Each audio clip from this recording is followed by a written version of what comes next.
Hello everyone, welcome back to Vashishtha chemistry classes.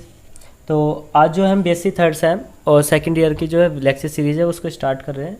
और आज उस लेक्चर सीरीज़ का पहला वीडियो लेक्चर है। तो हमारा जो पेपर है वो है chemical dynamics and coordination chemistry, जिसका सिलेबस मैंने जो है पहले ही डिस्कस कर दिया था। अगर आपने वो वीडियो लेक्चर नहीं देखा है तो उसका लिंक डिस्क्रिप्शन में है, वहाँ से जाके देख लो, या फिर प्लेलिस्ट पे भी जाके आप चैनल की देख सकते हो। ठीक है, तो आज की इस वीडियो लेक्चर में हम कौन कौन से टॉपिक पढ़ेंगे उसको मैं पहले ही जो है डिस्कस कर लेता हूँ। तो मैं यहाँ पे जो है आपको सबसे पहले केमिकल काइनेटिक्स क्या होती है उसके बेसिक इंट्रोडक्शन और कुछ जो बेसिक जो इम्पोर्टेंट टॉपिक्स हैं साथ में डेफिनेशंस हैं उनको जो है मैं यहाँ पे इंक्लूड करूँगा इसमें और आपको वो बताऊँगा। फिर उसके बाद हम चलेंगे रेट ऑफ रिएक्शन पे, मोलिकुलरिटी ऑफ रिएक्शन और ऑर्डर ऑफ रिएक्शन आज के इस वीडियो लेक्चर में नहीं करेंगे। यहाँ तक पहुँचने से पहले हम रेट लॉ भी करेंगे और मोलिकुलरिटी और जो ये है रेट लॉ का जो एक्सपेरिमेंटल प्रूफ है उसके बारे में भी डिस्कस करेंगे। तो आज के इस वीडियो लेक्चर में इतना डिस्कस करेंगे। जब आप बीएससी थर्ड सेम में पढ़ रहे हो तो आपने मेरा जो है पढ़ाने का थोड़ा सा तरीका आपको पता भी होगा। अगर आपने फर्स्ट सेम और सेकंड सेम में मेरे वीडियो लेक्चर जो है वे देखे हैं, आप थोड़ा सा पेशेंस के साथ जो है वीडियो लेक्चर को देखो और उससे जो मैं बता रहा हूँ उस चीज़ को ऑब्ज़र्व करो और बाकी सब जो है वो आपको अच्छे से समझ में आएगा। मैंने इतना ज़्यादा जो है इस तरीके से रजिस्टर पे जो है डिफ़ाइन नहीं किया है, क्योंकि जब भी मैं डिफ़ाइन करता था तो मैं फ्रंट फेस पर ही मैंने वर्क किया है कि मैं ऑन बोर्ड आपको पढ़ाता था और वहाँ पे चीज़ों को समझाता था, दो चार चीज़ें और भी एक्स्ट्रा बताता था। लेकिन अब जो है हम जो हमारे पूरा कॉन्सेप्ट रहेगा वो थ्योरी के ओरिएंटेड रहेगा और हम जो है थ्योरी के ही पॉइंट को जो है मैं मैक्सिमम आपको जो है एक्सप्लेन करूँगा। और क्योंकि ये इसलिए भी ज़रूरी है क्योंकि जो टाइम है वो बहुत बचता है इस चीज़ में, और आपको जो आपकी रिक्वायरमेंट है आज के टाइम की कि आपको नोट्स भी चाहिए, डेफिनेशन के जो पूरा उसका एक्सप्लेनेशन भी चाहिए, वो उस चीज़ को भी हम क्या करते हैं यहाँ पे डिस्कस कर देते हैं। मतलब कंप्लीट जो हमारा टारगेट होता है वो यहाँ से अचीव हो जाता है। ठीक है, बाकी जो तुम्हारा टारगेट है अपनी एजुकेशन में जो है सक्सेस होना, वो आपको मेरे वीडियो लेक्चर से जो है वो आपको मिल जाएगा, वो उसमें हेल्प करेगी मेरे जो वीडियो लेक्चर है। तो 1-2 मिनट तो हमने ऐसे ही जनरल डिस्कशन में निकाल दिए हैं, चलो कोई बात नहीं, ये भी आपके लिए काफ़ी यूज़फुल रहा होगा। चलो तो अब इसको स्टार्ट करते हैं। तो सबसे पहले हमारी जो यूनिट है केमिकल काइनेटिक्स, तो केमिकल काइनेटिक्स क्या होती है, जो चैप्टर के या यूनिट के नेम की थ्योरी होती है, सबसे पहले वो इंपॉर्टेंट होती है। इंपॉर्टेंट वो इसलिए नहीं कि वो पेपर में सीधी पूछी जाएगी, 12th के तो पेपर ये है नहीं कि उसमें सीधा पूछा जाएगा केमिकल काइनेटिक्स। बीएससी है, केमिकल काइनेटिक्स क्या होती है बेसिक टर्म बिल्कुल पता होनी चाहिए। अगर जो बेसिक्स है इससे तुम जो जिस पॉइंट पे मैं ले जाना चाहता हूँ आपको थिंकिंग के, उस पॉइंट तक पहुँच जाओगे। तो ब्रांच है फिजिकल साइंस की, जिसमें हम डील करते हैं रेट ऑफ रिएक्शन, किसी भी रिएक्शन के रेट को, और factor affecting the rate of reaction, कौन कौन से फैक्टर उस रिएक्शन के रेट को अफेक्ट करेंगे, एंड मैकेनिज्म ऑफ रिएक्शन, जो रिएक्शन है उसका मैकेनिज्म क्या होगा, और ये सब क्या कहलाता है जिसमें हम ये इसको डील करते हैं वो कहलाती है केमिकल डायनेमिक्स या फिर केमिकल काइनेटिक्स। इसके बाद हमारी जो नई थ्योरी या फिर नया जो हमारे पास टॉपिक है वो है स्कोप ऑफ केमिकल काइनेटिक्स, यानी केमिकल काइनेटिक्स के कहाँ कहाँ किस किस सेक्टर में जो है उपयोग होते हैं, इसके स्कोप है। ठीक, तो हमने जो है यहाँ पे मैंने 3-4 लिखे हैं, बहुत ज़्यादा लिखे हुए होते हैं किताबों में हर जो फिजिकल साइंस है उसके, तो मैंने जो इंपॉर्टेंट है वो यहाँ पे लिख लिया है। पहले इसको पढ़ लो। The knowledge of rate of reaction and effect of rate affecting factor are very significant to understand a wide range of following aspect. पहला है to understand the chemistry of reaction in chemistry, chemistry के अंदर reaction की क्या chemistry रही होगी इसके बारे में अगर हमें पढ़ना है तो उसमें केमिकल काइनेटिक्स बहुत ज़्यादा यूजफुल है, हेल्पफुल है। फिर इसके बाद to select the optimum condition for a reaction for maximum yield, कोई भी रिएक्शन अगर हम कराते हैं उससे हमें प्रोडक्ट मिलता है, प्रोडक्ट को हमें मैक्सिमम प्राप्त करने के लिए, ठीक है, जिससे हमें मैक्सिमम मिले, हम क्या कहते हैं कुछ कंडीशन अप्लाई करते हैं रिएक्शन पे, चाहे वो टेम्परेचर बढ़ाना हो, घटाना हो, या प्रेशर बढ़ाना हो, या ऑप्टिमम कंडीशन ढूंढते हैं उस रिएक्शन के लिए जिससे हमें मैक्सिमम क्या हो, हमें यील्ड मिले, यानी रिएक्शन का रेट बढ़े, और रेट बढ़ेगा तो दर बढ़ेगी, तो हमें जो प्रोडक्ट है वो ज़्यादा मिलेगा, कम समय में हमें ज़्यादा मिल जाएगा। तो इस तरीके की जितनी भी कंडीशन है उन सब के लिए जो है, उन सब में जो हमारी केमिकल काइनेटिक्स है वो बहुत ज़्यादा यूज़फुल है, हेल्पफुल है। फिर इसके बाद to find the bacterial growth and metabolism in biology, biology में भी बहुत ज़्यादा केमिस्ट्री का यूज़ होता है, तो उसमें खास कर जो है हमारा मेनली जो है वो केमिकल काइनेटिक्स का यूज़ है। और वो है क्या, वो ये कि बैक्टीरियल ग्रोथ हमें सबसे ज़्यादा तो यही देखते हैं ना कि बैक्टीरिया कितने टाइम पीरियड में ये कितना बढ़ जाएगा, इस चीज़ के बारे में देखना। मेटाबॉलिज्म प्रोसेस कितने टाइम पीरियड में होगा, उसका रेट क्या है, इस सब के बारे में डिफाइन करने के लिए हमें जो है केमिकल काइनेटिक्स की ज़रूरत पड़ती है, और इसलिए इसका एक स्कोप यहाँ पर भी है।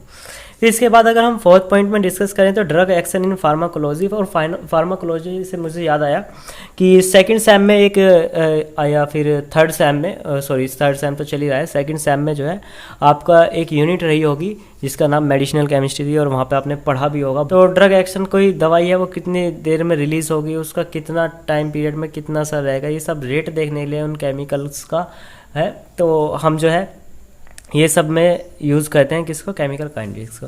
अब आपको ऐसा लग रहा होगा कि मैं जो हूँ बहुत स्लो पढ़ा रहा हूँ, लेकिन नहीं, ये आपके लिए यूज़फुल है। देखो, the electrode process, nuclear process in physics में ये आपने जो इलेक्ट्रोकेमिस्ट्री में पढ़ा होगा कि किसी इलेक्ट्रोड पे जो है इलेक्ट्रोड गलती है, इलेक्ट्रोडों पे जो होता है, इलेक्ट्रोड्स पे क्या होता है, मेटल जो है इकट्ठा हो जाता है।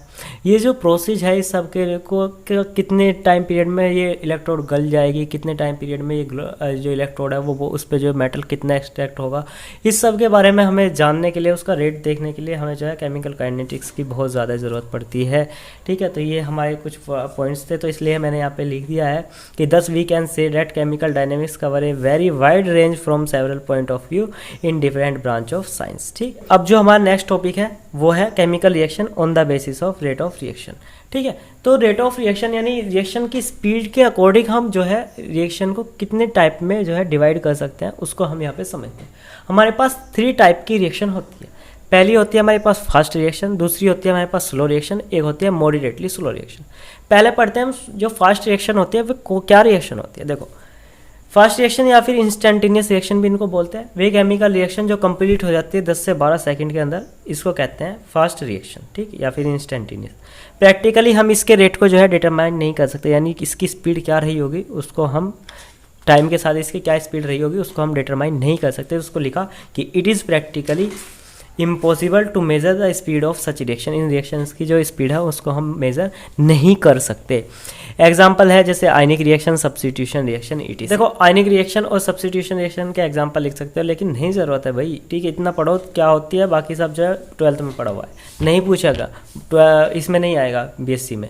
फिर इसके बाद देखो स्लो रिएक्शन क्या होती है। स्लो रिएक्शन वे केमिकल रिएक्शन होती है जो कंप्लीट होती है एक long time from minute two year, यानी कुछ डे टू ईयर कर सकते हो। ठीक है, मिनट नहीं तो डे टू ईयर कर लेना इसको, आर कार्ड स्लो रिएक्शन। ऐसी रिएक्शन जो 1 साल भी लग जाता है जिन्हें होने में, तो बहुत ज़्यादा स्लो रिएक्शन है। ऐसी रिएक्शन के भी रेट को हम डिटरमाइन नहीं कर सकते।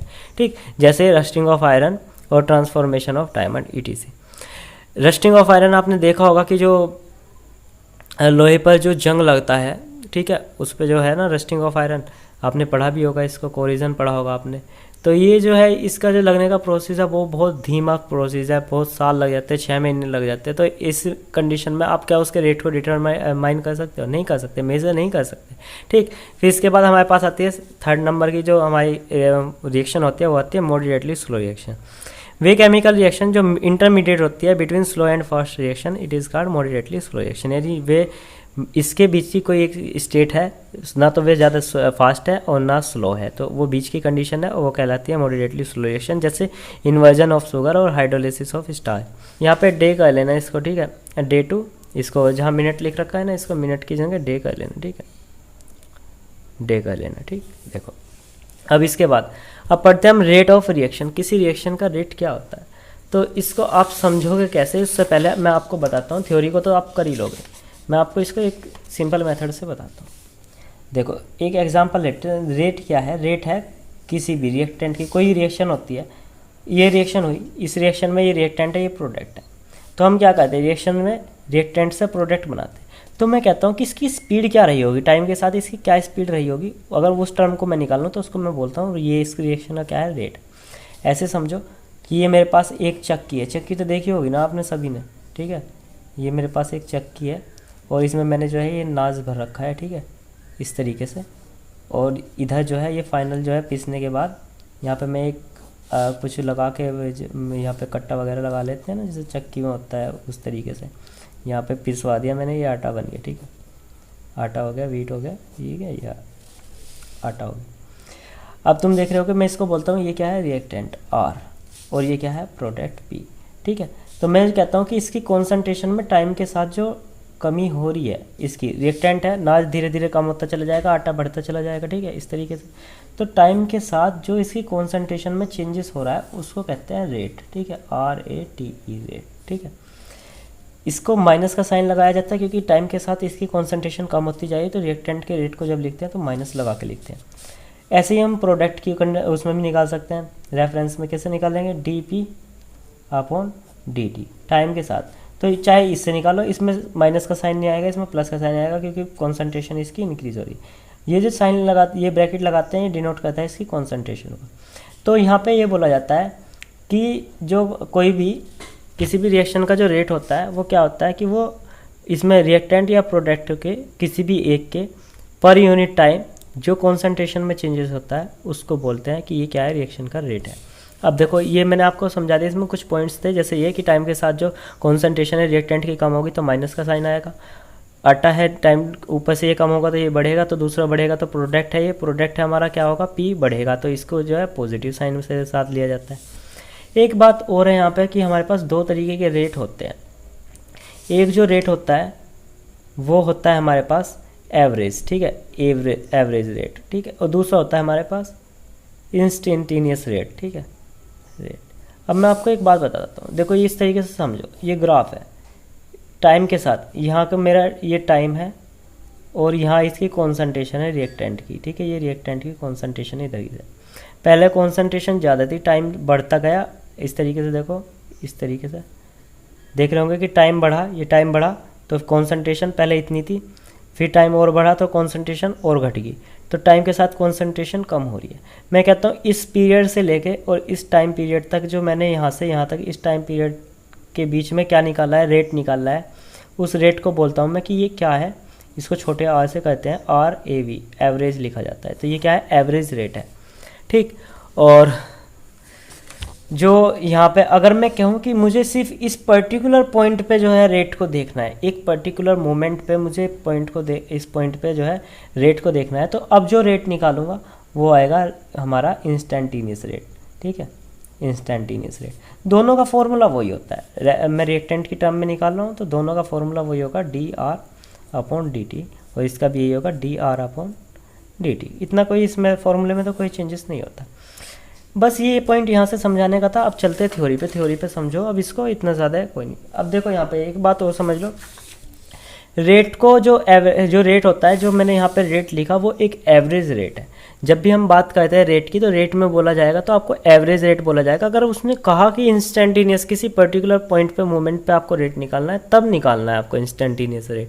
ठीक है, वरना आपको क्या करना है, एवरेज रेट निकालना है। फॉर्मूला दोनों का सेम ही होता है, कोई इतना डिफरेंस नहीं होता। लेकिन हाँ, अगर ग्राफिकल रिप्रेजेंटेशन होगा तब बिल्कुल डिफरेंस रहेगा। ठीक है, इसमें तो यहाँ से यहाँ तक का रहेगा और इसमें एक पर्टिकुलर पॉइंट पे निकलेगा। दो अलग अलग ग्राफ बना के दिखाते हैं, लेकिन ये सब पॉइंट जो है यहाँ पे डिस्कस करने वाले नहीं है। देखो अब the rate of chemical reaction is the change in concentration of any one of reactant और प्रोडक्ट पर यूनिट टाइम। ठीक है, पर यूनिट टाइम उसमें क्या चेंजेस हो रहे हैं उसको जो है यहाँ पे किसी भी एक के, रिएक्टेंट के या प्रोडक्ट के, वो क्या कहलाएगा, उस रिएक्शन का रेट कहलाएगा। The rate of reaction do not proceed with a uniform rate. कोई भी जो है यूनिफॉर्म रेट से, एक ही रेट से तो पूरी रिएक्शन होती नहीं। यहाँ से यहाँ तक अगर अब कॉन्सेंट्रेशन में चेंज हो रहा तो सेम रेट से, यानी पर यूनिट जो है बिल्कुल सेम ही रेट से सारी की सारी रिएक्शन होगी। यहाँ कुछ और होगा, यहाँ कुछ और होगा, यहाँ कुछ और होगा। ठीक है, तो हम पर्टिकुलर किसी पॉइंट पे जो है एवरेज वो रेट नहीं निकालते। अगर हमने आके देखा कि मुझे पर्टिकुलर इस टाइम पे देखना है, तो मैं इसको कहता हूँ कि ये वाला जो रेट आया मेरा एवरेज रेट नहीं, ये तो इंस्टेंटेनियस रेट है। लेकिन अगर मुझे रिएक्शन का रेट बताना है तो रिएक्शन के रेट को बताऊँगा तो मैं एवरेज रेट बताऊँगा, यानी एवरेज, क्योंकि टाइम के साथ क्या होता है, कभी घटता है कभी बढ़ता है। तो इस पॉइंट से इस पॉइंट के बीच का जो रेट का वो एवरेज होगा, वो एवरेज रेट में यहाँ पे निकालूंगा। आगे बात समझो, फिर इसके बाद समझो। In fact the rate of reaction is consider at a particular point and determined in the form of small change in the concentration for a small interval of time. Time to time हम इसमें क्या करते हैं, rate को जो है निकालते रहते हैं और फिर उसका जो है एवरेज रेट हो जाता है। लेकिन हमें जो है यहाँ पे पर्टिकुलरली RAV का हमारे पास फॉर्मूला है, ये वाला डिफरेंशियल लगा के, अब हमें कोई टेंशन नहीं है इसकी। इसके बाद इसको डिनोट करते हैं R या V से। ठीक है, R या V से करते हैं स्मॉल से, और यहाँ पे लिमिट लगा के लिख देते हैं डेल T गोज़ टू 0 और टेंस टू 0 और del t x upon del t, और इसको d x upon d t भी लिख सकते हैं, इसे एक्स को कॉन्सेंट्रेशन सी भी लिख सकते हैं, या फिर कॉन्सेंट्रेशन को ऐसे ब्रैकेट से भी लिख सकते हैं। अब यहाँ से अब कंसीडर कर लेते हैं केमिकल रिएक्शन, तो कंसीडर करते हैं केमिकल चेंज या केमिकल रिएक्शन बोल देते हैं, इसको केमिकल रिएक्शन लिख लेना, ठीक है। इसमें इसको केमिकल रिएक्शन कर लें। देखो Na plus NB, Na plus N2B equal to M1C और M2D, ये है। इसके लिए हम क्या कहते हैं इन सब की टर्म में, देखो मैं बता देता हूँ आपको, जिस रेट से ये कम हो रहा है उसी रेट से यहाँ पे जो ये आटा है वो बढ़ रहा है, तो चाहे मैं इससे निकाल लूँ रिएक्शन का रेट या फिर मैं इससे निकाल लूँ रिएक्शन का रेट, तो दोनों से जो है रिएक्शन का रेट निकाला जा सकता है। लेकिन अगर मुझे इनको बराबर में कहूँ कि इसको और इसको बराबर करना मुझे, तो इसके कोफिशिएंट को और इसके कोफिशिएंट को मुझे 1/n लेके जाना पड़ेगा, तब जाकर मैं इन दोनों को बराबर कर सकता हूँ, रिएक्शन के रेट को और इसके प्रोडक्ट के रेट को। ये क्या कह रहा हूँ मैं, ये समझाऊंगा अभी आपको, ठीक है। देखो यहाँ पे हमने कहा कॉन्सेंट्रेशन को किस तरीके से एक्सप्रेस करेंगे, तो मैं अगर ए की टर्म में रेट निकाल रहा हूँ, ए का जो रिएक्टेंट है उसका रेट निकाल रहा हूँ, तो मैं कहता हूँ कि minus D C C A का concentration upon d t, B का निकालूंगा तो d C B upon d t, minus का साइन क्यों लगाऊं, क्योंकि रिएक्टेंट है, टाइम के साथ कम होता चला जाएगा, डिक्रीज होगा। एम इसका निकालूंगा सी का, तो सी हो जाएगा मेरा डी सी सी अपॉन डी टी, और यहाँ पे डी की रेफरेंस में निकालूँ तो ये सबसे किसी से भी निकाल सकते हैं, रेट निकल जाएगा। जहाँ पे सी ए जो है मैं इसको ए की कॉन्सेंट्रेशन बोल रहा हूँ, सी बी जो है बी की कॉन्सेंट्रेशन, ऐसे ही करके ये।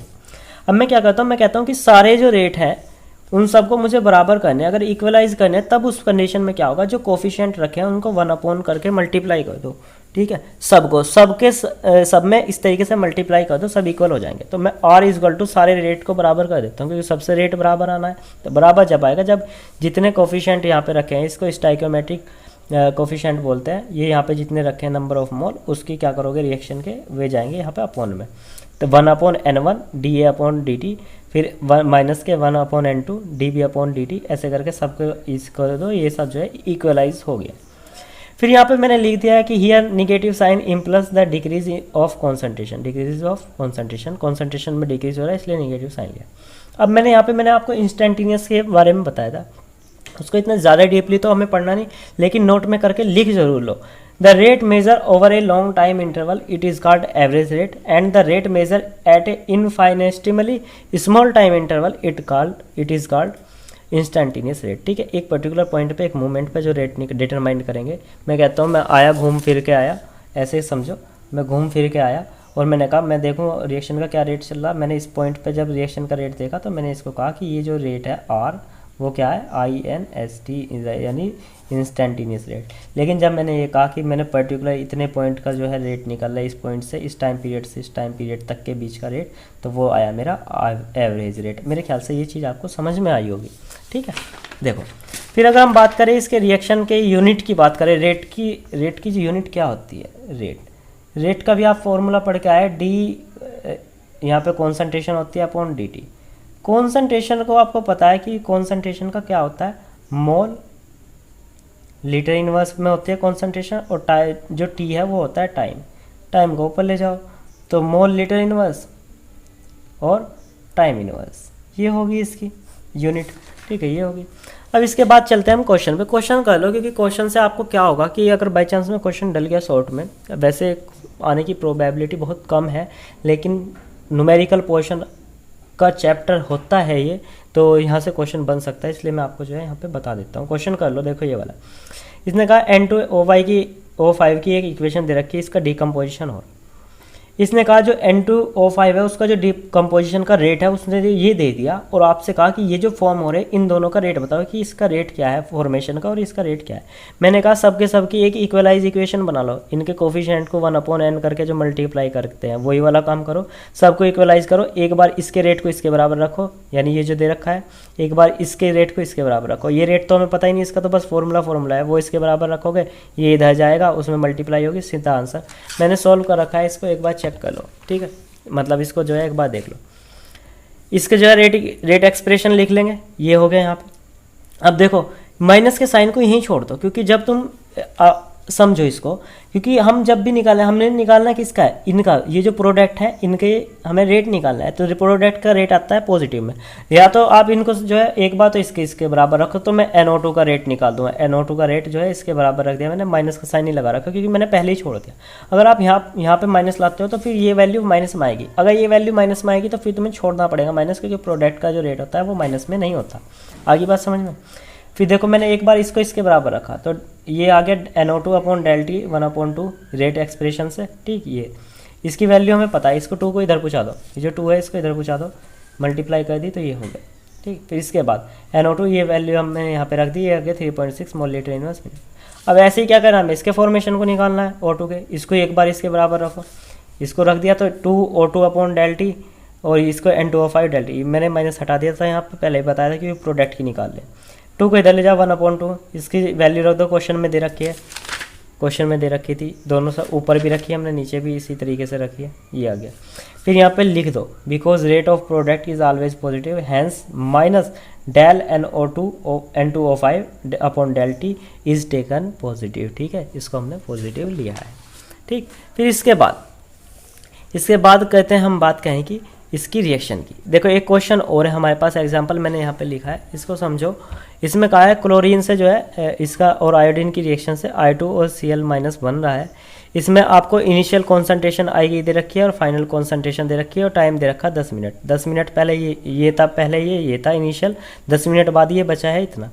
इसने कहा रेट बताओ एपिरेंसी और डी एपिरेंसी, यानी डिसएपिरेंसी तो I- की और एपिरेंसी I2, यानी I2 कितना बन रहा है, उसका I2 बनने के रेट का जो है रेट निकालना है, और जो I जिस रेट से डिसअपरेंस हो रहा है, मतलब गायब हो रहा है यानी घट रहा है, उसको जो है उस रेट को निकालना है, और इसको जो जितनी रेट से बन रहा है वो निकालना है। आपको पता है रेट इक्वेशन से दोनों के दोनों बराबर रख सकते हैं, हम रख सकते हैं इनके कोफिशिएंट को 1/, करके, तो वो बराबर आ जाएगा। इसका तो कुछ है भी नहीं, रेट कौन सा, वो जो है 1/, में तो ये तो सीधा सीधा लिखा जाएगा, इसको लिखा जाएगा 1/∆I/∆T लिखा जाएगा ना 1/2 करके। एक काम करते हैं, मैं इसका रेट निकाल लेता हूँ, वो इसके बराबर आ जाएगा, टेंशन फ्री रहो, क्योंकि जिस रेट से डिस्पेरेंसी हो रही होगी उसी रेट से यहाँ पे एपिरेंसी हो रही होगी, ठीक है। तो लिखो यहाँ पे, मैंने यहाँ पे इसके जो कोफिशिएंट जो वैल्यू दे रखी है उसको लिख लिया। I- इनिशियल दे रखा है इतना, I फाइनल दे रखा है इतना, ∆I निकाल लिया, I फाइनल माइनस इनिशियल, ये आ गया ∆I, ये आ गया। ∆T निकाला, T2 - T1, T2 जो है वो हमारा 10 मिनट था, T1 जो था वो 0 था, तो 10 मिनट आ गया हमारा। Rate of disappearance of I- and appearance of I2, इसको निकाला। तो मैंने क्या किया, देखो मैंने जो है पहले डिस्पेरेंसी निकाला, वो डिस्पेरेंसी माइनस का फॉर्मूला लगाया है मैंने यहाँ पे, मतलब जो यहाँ से जो लिखा जाता है दोनों के दोनों को एक साथ करके लिखा है, इस चीज़ का ध्यान रखना। देखो मैं अगर इन दोनों के रेट को इक्वलाइज करूँगा तो वो इस तरीके से लिखूँगा, I के और I2 के रेट को अगर इक्वलाइज करूँगा तो 1/2 माइनस डेल I- डेल लिख लो या डी लिख लो, उससे कोई दिक्कत नहीं, और इधर डेल I2/∆T, ठीक है। अब ये जो आएगा, ये जितनी वैल्यू इसकी आएगी उतनी वैल्यू इसकी आएगी, ठीक है, क्योंकि ये तो रेट एक्सप्रेशन था, इक्वलाइज फॉर्म थी, ठीक है। तो ये निकाल लेता हूँ मैं, जितना आएगा वो इसका भी वो रहेगा डिस्पेरेंसी, और इसकी क्या रहेगी एपिरेंसी रहेगी, क्योंकि दोनों इक्वल है, कोई कोफिशिएंट रही नहीं। मान लें यहाँ पे 2 होता है 3 होता है, तब वो इसके नीचे आता है, तब मुझे वैल्यू को थोड़ा सा जो है अरेंज करना पड़ता है, ठीक है। तो यहाँ पे हमने ये वैल्यू रखी, ∆I ये हमने निकाल दिया, और I की वैल्यू भी निकाल रखी है हमने, ∆T की भी रख रखी है, इसको काटो कंप्लीट करो, तो ये हो गया 0.01 मोल लीटर इनवर्स मिनट इनवर्स। फिर इसको क्या करो, इसको पॉइंट को इधर किया तो 1 × 10⁻³ mole litre inverse minute inverse appearance हो गई। एक समझो मोलिकुलैरिटी बहुत इंपॉर्टेंट टॉपिक है, और इसको समझना बिल्कुल आसान है। देखो किसी भी एलिमेंट्री रिएक्शन में जितने भी रिएक्टेंट के जो मॉलिक्यूल है, एटम है, आयन है, जितने भी पार्टिसिपेट करेंगे वो उसकी मोलिकुलैरिटी कहलाएगी। एलिमेंट्री रिएक्शन किसको बोल रहा हूँ मैं, पहले इस बात को समझ लो। देखो मैंने यहाँ पे लिख रखा है एलिमेंट्री रिएक्शन, और 2 तरीके की रिएक्शन होती है हमारे पास, एक होती है एलिमेंट्री रिएक्शन और दूसरी होती है कॉम्प्लेक्स रिएक्शन। एलिमेंट्री रिएक्शन वे होती है जो सिंगल स्टेप में रिएक्शन कंप्लीट हो जाती है, यानी केवल एक स्टेप में फाइनल हमें प्रोडक्ट मिल जाएगा, हमें दूसरे स्टेप या तीसरे स्टेप नहीं होने का, तो ऐसी रिएक्शन में बोलेंगे हम एलिमेंट्री रिएक्शन। और एलिमेंट्री रिएक्शन की ही मोलिकुलैरिटी को फाइंड आउट किया जाता है। देखो तो मैंने यहाँ पे लिखा है कि एलिमेंट्री रिएक्शन है chemical reaction which complete in a single step, it is called elementary reaction. जैसे एग्जांपल है O2F2, इससे O2 और F2 जो है सिंगल स्टेप में मिल जाएगा। 2HI की अगर रिएक्शन होगी तो HIH2 प्लस I2 जो है वो सीधा मिल जाएगा हमें, 2 स्टेप में होने की जरूरत ही नहीं रिएक्शन। लेकिन अगर ऐसा हो कि रिएक्शन जो है बहुत सारे स्टेप में, एक से ज़्यादा स्टेप में कंप्लीट हो रही है, तो वो कहलाएगी कॉम्प्लेक्स रिएक्शन। तो chemical reaction which complete in A more than one step is called complex reaction. जैसे 4Br HBr plus O2 2H2, ठीक है, और प्लस 2Br2। और ऐसी रिएक्शन की जो मोलिकुलरिटी होती है वो बहुत ज़्यादा होती है, 3 से ज़्यादा होती है। ध्यान रखना, मोलिकुलरिटी 3 से ज़्यादा कभी नहीं होगी एलिमेंट्री रिएक्शन की, ठीक। एलिमेंट्री रिएक्शन वही होंगी जिनकी मोलिकुलरिटी क्या होगी, वो 3 तक होगी, बस ट्राई मोलिकुलर तक होती है। इसकी मोलिकुलरिटी निकाली तो मैंने, देखो मैं बताता हूँ, जितने पार्टिसिपेट कर रहे हैं, एक ये रहा और 4 ये हैं, तो कितने होंगे 5, तो मोलिकुलरिटी कितनी होगी 5। ऐसे ये वाली रिएक्शन है 5, इसमें ऑक्सिलेट है, 16 X प्लस आयन है और MnO4 है, तो इन सबको जोड़ोगे तो मोलिकुलरिटी आएगी 23। तो ऐसी जो रिएक्शन है वे क्या कहलाएंगी, कॉम्प्लेक्स रिएक्शन है। मैं आपको ये पहले ही बता रहा हूँ कि अगर 3 से ज़्यादा मोलिकुलरिटी है तो इसका सीधा मतलब ये है कि रिएक्शन एलिमेंट्री है ही नहीं। रिएक्शन कैसी है फिर, कॉम्प्लेक्स रिएक्शन है, यानी एक स्टेप में रिएक्शन हो ही नहीं सकती, ठीक। इस चीज़ को मैं आपको लिखवाऊंगा भी, पहले चलते हैं मोलिकुलरिटी। तो ये मैंने आपको बता दिया कि मोलिकुलरिटी की थ्योरी क्या होती है। अब ये 3 तरीके की होती है, यूनिमोलिकुलर, बाईमोलिकुलर और ट्राईमोलिकुलर। जिसमें मोलिकुलरिटी 1 होगी वो यूनिमोलिकुलर कहलाएगी। जैसे decomposition of ammonium nitrate NH4NO2 से N2H2O बन रहा है। इधर नहीं देखना प्रोडक्ट, हमें रिएक्टेंट की देखना है कि मोलिकुलरिटी क्या है। एक मोलिक्यूल यूज़ कर रहे हैं तो ये कैसा रहा, ये यूनिमोलिकुलर रिएक्शन है। अब देखो दूसरी, डिसोसिएशन ऑफ हाइड्रोजन आयोडाइड, तो इसका जो है 2HI से H2 प्लस I2 बना है, तो मोलिकुलरिटी कितनी है 2, यानी ये कैसी है, ये एलिमेंट्री रिएक्शन है। ट्राईमोलिकुलर रिएक्शन है तो फॉर्मेशन ऑफ कार्बन डाइऑक्साइड और उसमें 2 CO और 1 O2 यूज़ करते हैं, तो 3 हो गए टोटल, तो ये हो गए मोलिकुलरिटी 3। अब इस चीज़ को नोट करके लिख लेना कि मोलिकुलरिटी रिएक्शन, वो molecularity can not be more than 3 because more than 3 molecule can not collide effectively in single step. अगर 3 से ज़्यादा मोलिकुलरिटी है तो वो रिएक्शन जो है वो एलिमेंट्री रिएक्शन है ही नहीं, क्योंकि वो एक स्टेप में हो ही नहीं सकती फिर रिएक्शन, क्योंकि सिंगल स्टेप में और 3 से ज़्यादा जो मोलिक्यूल रहेंगे मतलब, तो वे क्या होंगे, वे सिंगल स्टेप में कोलाइड नहीं कर सकते। आई बात समझ में, तो ये होगी मोलिकुलरिटी। फिर इसके बाद रेट लॉ, देखो मोलिकुलरिटी के बाद डायरेक्ट आप क्या पढ़ लेते थे, 12th लेवल पे पढ़ लेते थे आप, जो ये होता है ऑर्डर जो होता है रिएक्शन का, ठीक है। लेकिन उससे पहले आप पढ़ो रेट लॉ, ठीक है। रेट लॉ क्या होता है इसके बारे में समझो। देखो मैं यहाँ पे आपको एक्सपेरिमेंटली भी बताऊंगा। रेट लॉ इक्वेशन या रेट लॉ जो होता है वो यही एक ऐसा पोर्शन है इसका केमिकल काइनेटिक्स का जिसमें अक्सर जो है स्टूडेंट्स गलतियाँ करते हैं, ठीक। देखो अब यहाँ पे समझो, मैं आपको एक चीज़ समझाता हूँ, पहले इसको थ्योरी को पढ़ लो, फिर मैं इसको एक्सपेरिमेंटल मैं वैसे अपने अकॉर्डिंग समझाऊंगा। देखो, the representation of rate of reaction in term of concentration of reactant is known as rate law.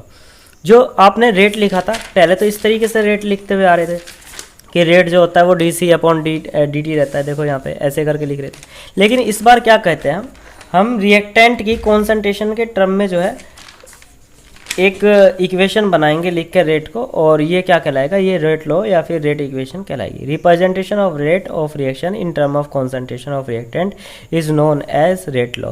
सिर्फ रिएक्टेंट, ध्यान रखना प्रोडक्ट नहीं, ठीक है। रेट लॉ में प्रोडक्ट का कोई काम नहीं, सिर्फ रिएक्टेंट की concentration. It can be only founded experimentally. इस लाइन को जो है हेडलाइन कर लेना, क्योंकि आपको अंडरलाइन कर लेना, क्योंकि ये जो है एक ऐसा पॉइंट है जिसकी बहुत ज़्यादा आपको ज़रूरत होगी किसी भी क्वेश्चन को करने में। आप सोचो जाओगे कि वहाँ पे अल्फा बीटा की वैल्यू कहाँ से आ रही है, और आपको अगर नहीं पता कि ये एक्सपेरिमेंटल वैल्यू होती है, तो आप क्या करोगे, जो नंबर ऑफ मोल है यानी जो मॉलिक्यूल के आगे जो लिखा हुआ है उन नंबर को वहाँ पे लिख दोगे और आपका क्वेश्चन गलत, ठीक। तो इस चीज़ को जो है यहाँ पे इसको लाइन कर लेना, ठीक है। देखो, the rate law is an experimental determination equation which relate the chemical reaction rate of chemical reaction with concentration of reactant. Reactant के कॉन्सेंट्रेशन को रिलेट करते हैं। एक एग्जांपल ले लेते हैं, 2NO plus 2H2 equal to N2 plus 2H2 होता है, ठीक है। ये एक इक्वेशन है। इस इक्वेशन को अगर थियोरेटिकल रेट लॉ में लिखूं तो थियोरेटिकल रेट लॉ लिखा जाएगा इस तरीके से, dx/dt NO की कॉन्सेंट्रेशन और H2। अब बात आती है कि इसकी पावर कितनी जाएगी। मैं कहता हूँ आप क्या करोगे, एक काम करो, इसको 2 को यहाँ पे रख दो, ये NO कितने 2, तो 2 को इसकी पावर कर दूँ, इसको जो है इसको भी 2 की पावर, इसके H2 की पावर भी 2 कर दूँ, क्योंकि ये भी 2 मॉलिक्यूल है। क्या ऐसा सही है? नहीं, ऐसा गलत है, इसको मार्क कर लेना, ये गलत है। इसको लिखो फिर, but it is wrong and the following result are observe experimentally value. ये जो वैल्यू आपको मिलेगी ना, ये एक्सपेरिमेंटल वैल्यू है, ये वैल्यू नहीं है। इस चीज़ को जो है ना बहुत अच्छे से याद कर लेना, ठीक। फिर एक्सपेरिमेंटल वैल्यू में समझो, मैंने 2 एक्सपेरिमेंट जो है आप यहाँ पे लिखे, 2 एक्सपेरिमेंट इनफ थे और बुक में भी 2 ही थे, ठीक। देखो एक्सपेरिमेंट फर्स्ट क्या है कि when concentration of H2 kept constant the rate of obtained below.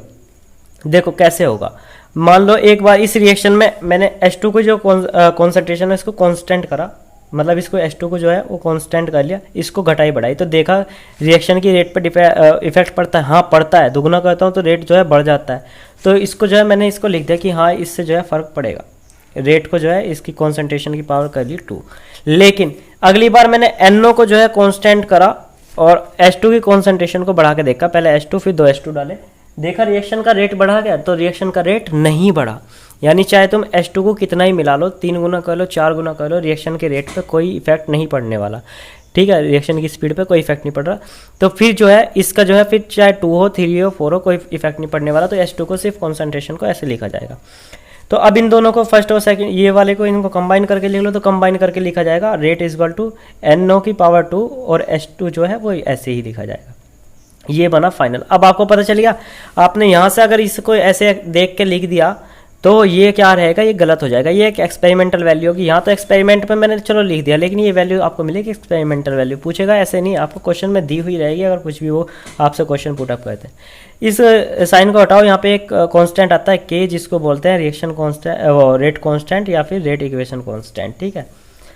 अब इसके बाद यहाँ पे इसी रेट कांस्टेंट पे जो है एक थ्योरी बनती है और इस थ्योरी का बहुत ज़्यादा यूज़ किया जाता है, तो हम लिखते हैं यहाँ पे रेट कांस्टेंट या फिर जिसको वेलोसिटी कांस्टेंट कहते हैं या स्पेसिफिक रेट कांस्टेंट भी बोला जाता है।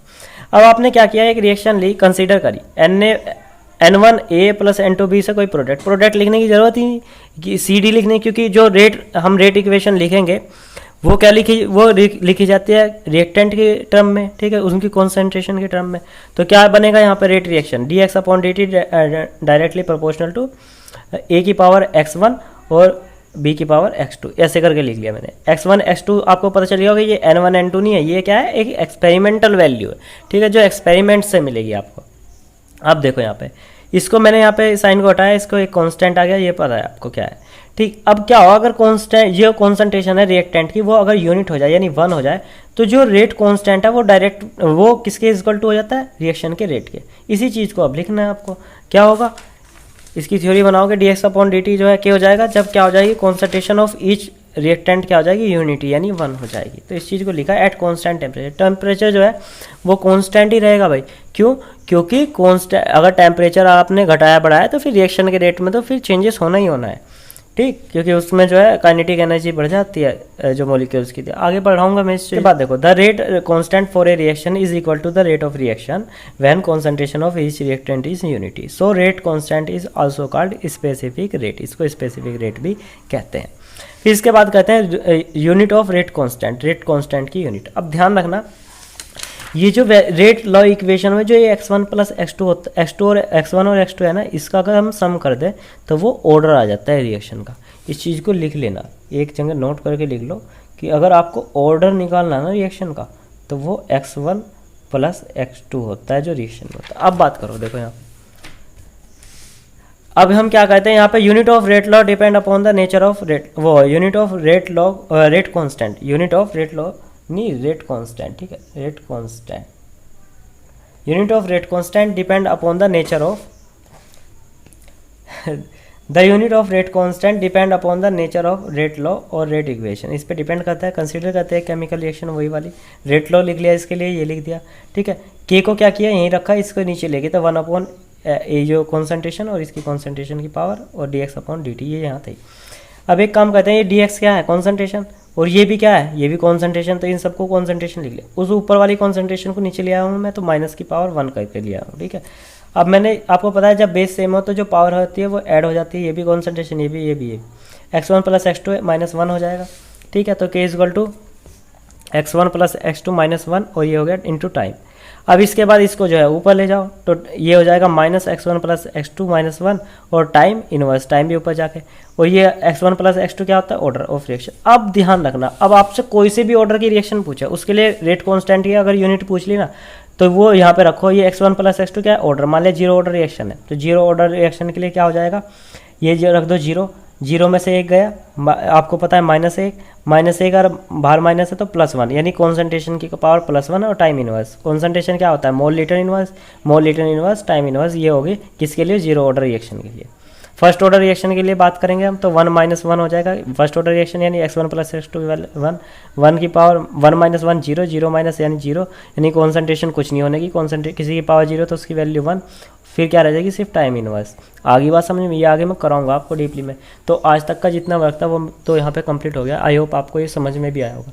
तो अगर आप इसी तरीके से जो है वीडियो लेक्चर्स जो है देखना चाहते हैं और मैं आपको प्रोवाइड करा रहा हूँ तो आप फ्रेंड्स के साथ ज़रूर शेयर करा करो वीडियो लेक्चर को, और वीडियो को लाइक ज़रूर किया करो। टेलीग्राम का जो लिंक है वो मैंने डिस्क्रिप्शन में दिया हुआ है, वहाँ पे आप जो है टेलीग्राम को ज्वाइन करके वहाँ पे अगर कुछ क्वेरी हो तो पूछ सकते हो। कमेंट बॉक्स में ज़रूर बताया करो कि क्वेश्चन से रिलेटेड आपको कुछ क्वेरी हो या फिर आपको वीडियो लेक्चर कैसे लगा है। तो all the best, thank you.